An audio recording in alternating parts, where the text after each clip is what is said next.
Okay, this is my project. I did it on Long Day's Journey into the Night by Eugene O'Neil. And the setting takes place in like the early 1900s.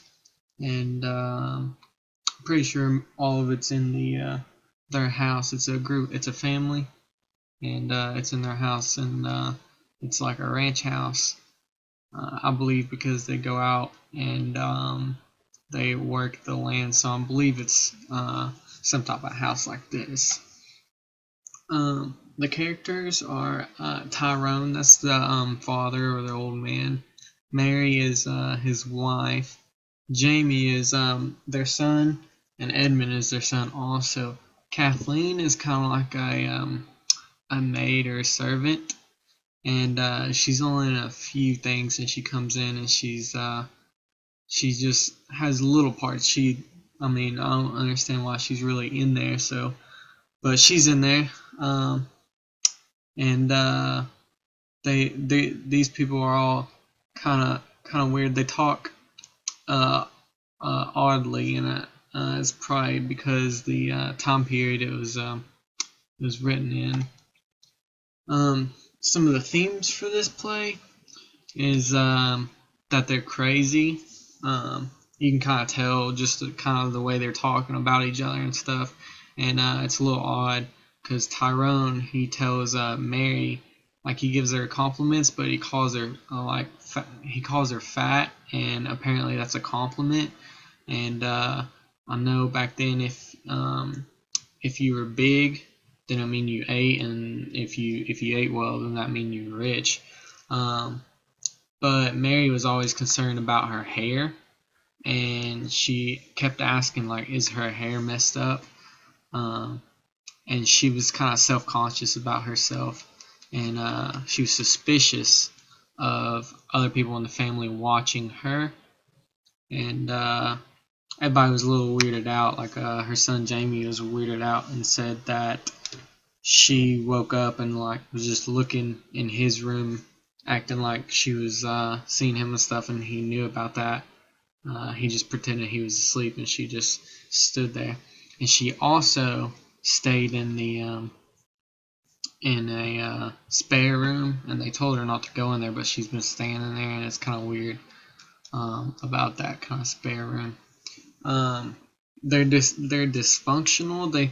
They seem to argue a lot in the play over just little stuff, and the two boys, Edmund and Jamie, uh, they seem in their late teens, but not old enough to move out yet.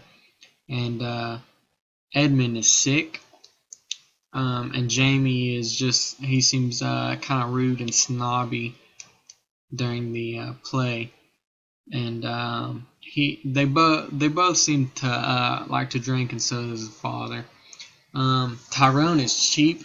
They mentioned it several times in the play because apparently Mary got sent to a place, and they talk about how cheap he was, that he sent her to that place and nothing better.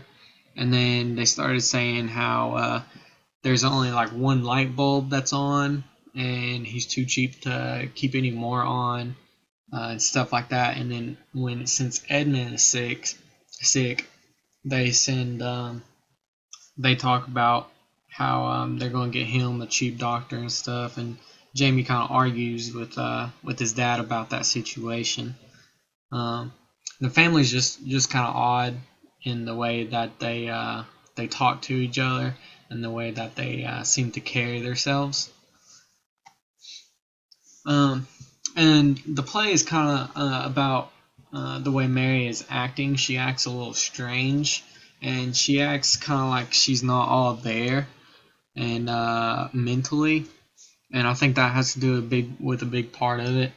Um, Edmund is sick through the entire play, and he they keep talking about him going to see a doctor and then getting better and then getting sent off to a place. And I'm pretty sure that same place is the place they sent Mary. And Mary doesn't seem all healthy at all. Like, she seems healthy if you just look at her, but as she talks, she doesn't seem healthy, as in like mentally healthy. And I think the place they took her to might have been a mental institute. It doesn't clearly say, or I didn't get that in the play. They talk about the spare room, and they talk about how Mary goes in there quite a bit, and she lays down. And at the beginning of the play, she comes down and she says that she didn't get a lot of sleep, and she goes into the spare room because Tyrone snores a lot. And so she goes in there. That's her reason. And everybody, Jamie, he gets mad at Edmund because Mary goes up there and to sleep or whatever. And Tyrone, or I mean Edmund, rests on the couch and stuff, and has a drink of whiskey, I think. And Edmund comes in and he takes some whiskey also, and he waters it down, and for his dad, so he didn't tell that he took some, that. Jamie also takes a cigar, and I'm not sure the exact significance of that. Maybe just tell what kind of person he is.